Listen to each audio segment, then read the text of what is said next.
So we're doing a whole series on auctions for you guys, and with Charlie Dole from Strakers Auctions. You must go and look at their website. We'll give you that information at the end.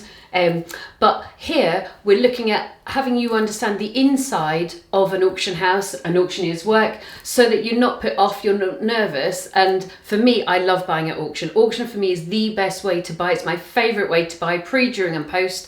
So watch the whole series. Next question for you is, what's your daily life, your weekly life and your monthly or 6-week cycle as an auctioneer and an auction house? What's it look like? Because you guys, seeing the inside of the work, it normalises it for you and you're like, all right, I'm going to buy my houses at auction.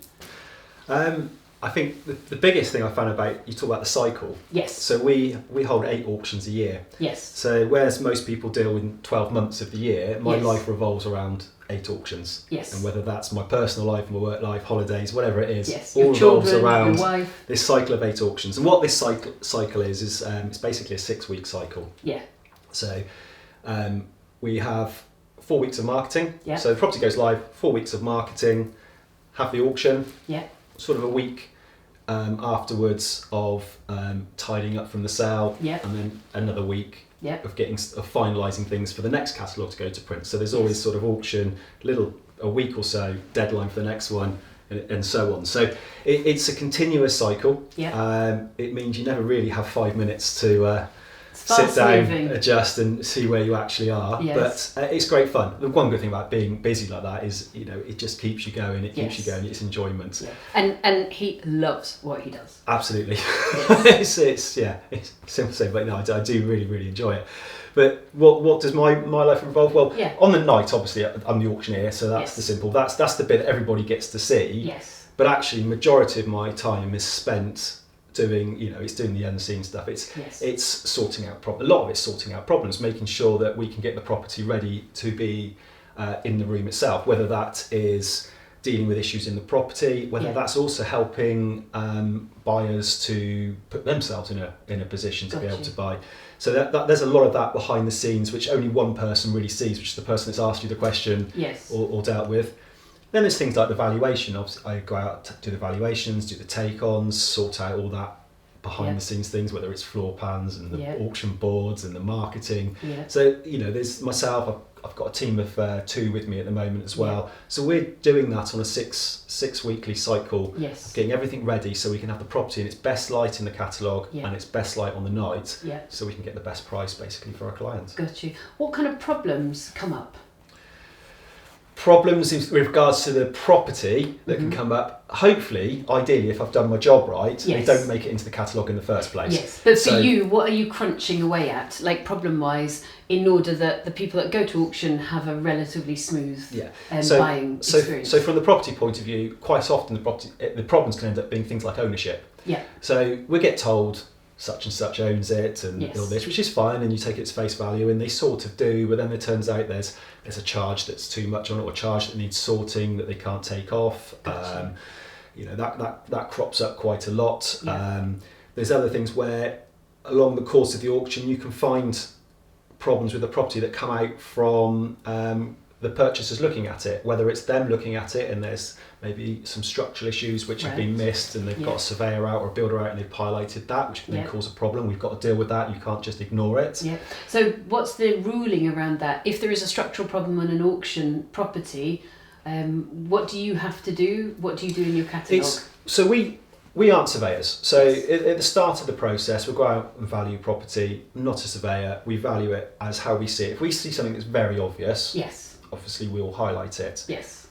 We don't necessarily see everything. Now, if someone then came in and there was a structural issue, we can't just ignore it. No. Okay, we have to either deal with it. That can be, it still goes to the auction, but we advertise the fact that it's got some structural issue. Yeah. And that may involve the price being dropped, etc., to compensate that. So it's a great deal for somebody It if they can solve the structural issue. If they can solve it, or what generally happens, it has to be withdrawn from the sale. Okay. Let's go away, get a proper structural report, for instance. Yes. Let's see what the problem is, and then the client's got decisions to make. Do they sell it for less money? Do they go down an insurance route? So there's things like that can come in that we aren't expecting that can throw us. Legal issues are another one where the legal process starts before the property goes into the catalogue, but actually quite often some of the problems don't transpire until a buyer's solicitor It's starting looks to- at a pack, Yes. asks a few questions, and then suddenly it's like, oh, actually, it hasn't got a right of way across the access into the property. Everybody's been using it forever and a day, and it Yeah. won't ultimately be a problem, Yeah. but actually it has to be resolved before it can be sold. What do you do as an auction house? And the purpose of these videos is to really show you that auctions are a fantastic way to buy. I mean, absolutely fantastic way to buy. And working with a thoroughly decent auctioneer means you can reduce your nerves and get excited and go buy properties at auction. But what do you do, say if there's a right of way that needs to be clarified? What's your role in terms of informing the potential buyers, So etc.? there's sort of a couple of ways really to. Number one, we'll see if we can actually resolve the problem. Okay, and resolve the problem before the auction. Yes. Which could only be 2 weeks, so it's not, you know. Yeah. And sometimes it can be. Sometimes it can be just a misdrawn plan. Yeah. You know, and quite often that's what it is. And if Yeah. that's the case, then things like an indemnity policy, which is an Yeah. insurance policy, can be taken out. Yeah. And they're quite regular. We see a lot of those. And that would then form part of the legal That pack. would form part of the Got you. contract. And would you give an announcement, or would you do some marketing around that, or is it simply part of the legal pack? It would be part of the legal pack. It's depending on what the issue is Sure. how much we make people aware. So we're part of the legal pack. We also do what we call notices on the Yes. night. So more often, if a problem has occurred which is going to affect someone's transactional view of buying the property, Yeah. then we'll quite often put it as a notice. Yeah. And that could be something to the down even as simple as it's a grade 2 listed property, but in the details we hadn't put grade 2 listed. We Yes. missed it, and it came out, oh, actually it should be grade, it should be in the details. Yes. We would update the details, but we'll post a notice just to make sure everybody is aware that it is a grade 2 listed property, because it can affect what someone says. And the same with those rights of way. If there's something going on, we'll post a notice, highlight it, and say this is the correspondence. Yes. And then it's down to you as a buyer Yeah. to make your own decision. Yes. Now, I've said many, many times, buyers have come up to me and gone, well, there's this problem. And I said, yes, there is. The problem is there. Well, Yeah. I don't want to buy that problem. And the answer is, well, don't buy it. Yes. You know, at the end of the day, the property is here. We've highlighted there is an issue. Yeah. Okay. One We're of the still going to reasons sell to be it. an auction. Yeah, one of the reasons. We're going to sell it with this issue. Yes. If you don't like that, don't buy it. Yes. You know. So for you guys, it's then getting competent at solving those issues. Your thing is to be a problem solver, and to work in partnership with the auctioneer to develop up relationships that you realise these guys are to be trusted. Because I love working with auctioneers, and then go, what am I going to do to make this issue be solvable before I actually commit to buying the property? And usually, I think I've only ever stopped buying 2 houses my entire time, and we've done over 200 deals. So, you know, that's a pretty good run rate. 99% delivery, 99% problem solving. So Yeah. usually problems can be solved if somebody is committed, keen, and focused. Okay. And the good thing is, if there are problems on a property, it does take a huge number of buyers out of the equation. From a seller's Right. point of view, it's not necessarily great. Yeah, sure. But more often, the reason why it's got to where it is because the seller doesn't want to deal with that problem. Yes. Okay, or don't have the expertise, the time, the money Yes. to do it. So they're prepared to pass it on to a buyer Yeah. at probably at less cost, because Yeah. you'll probably get less for the property. And if you're in a position where you can deal with that problem quickly, Yeah. simply, Yeah. then actually that's where you can get a great little buy at auction. Totally. You know, they're the ones that tend to go for less money than what they should do, because there's a smaller number of people that are prepared to take it on. Which is great.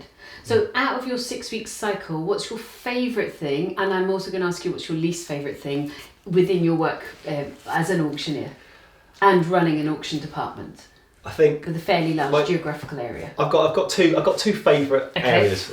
Well, one of them is also the worst bit, but I love getting when the catalogue comes out, when they get delivered and you open it up for the first time. So although I've seen the proofs for the last week, all I've done is proof. But Yes. actually, when you physically got it in front of you and you look Yes. through, and the photos always look a lot better because they're nice and crisp in a glossy thing. And there's always a sense of that's great. I like that. You've Yes. actually got a physical product in front of you, and then the night itself. That's your favourite. You can't not enjoy the night. It's you've got everybody there. It's great from a company point of view. We're quite a big company. Yes. Well, relatively big company. We've got 50, 60 people, and we get a lot of the staff come along. So it's quite nice even from there to chat and Yeah. speak to them. But then These guys are also estate agents and letting agents as well as auctioneers, so they're really rounded. yeah, and the staff buy in. So Yeah. we even get the lettings team will come and help. Fun. You know, and a lot of the resi team, they'll come and help, so it's great. But then you've got your 250, 300 people, and it's just a lovely atmosphere. There's a sense of anticipation, Yeah. and yeah, it's just a really good night. And then when it's over. There's always the relief when it's over and Yes. it's done. Sometimes it's been an amazing night from Yeah. our point of view, and it's great. Sometimes it's been a really hard one. Not much is selling. It's Yeah. just not worked, and you're just glad it's done because you just want to go home and forget about it and start again tomorrow. And the thing that you find maybe the toughest? Toughest admin. Admin. But that's okay. You don't need to do that. Someone else can do that in Well, your team, and they will love it. There is an element, and you know, I've got Tori and Lizzie who do the majority of it, but Yes. it has isn't it your has cup to of tea. it isn't my cup of tea, but it has to start with me Yes, because it does. I'm the one that's out with the client. I'm doing that, and Yes. they can't do their job properly unless I Until do you- my first bit, and it's not my strong point, I have to say. But that's so. As an entrepreneur, we've been talking this morning about finding your strengths and finding your flow. And for you, it's the people side. And watch the other videos; that'll come out so clearly. The deal, the making sure you're the best you possibly can be, making an amazing atmosphere.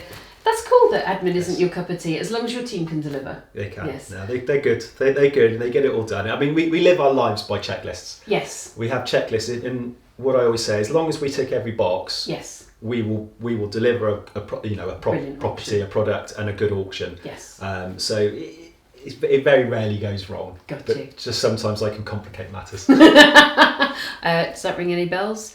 The website is Strakers. Could you spell it just for the guys? I Uh, want you to go and have a look at it. So website, www.strakers.co.uk, and that is STRAKERS. Okay, and we have lots of good stuff for you guys on our website as well. Watch the whole series on auctions. I want you to get very comfortable about buying from auction and even selling from auction, because auctions, in my opinion, are absolutely an amazing way to buy and sell property. So that's Charlie Dole from Strakers. Go on to the next one. All right, sourcing discounted deals is how you make serious money in property, but how do you start? Free checklist. Click, link, download now.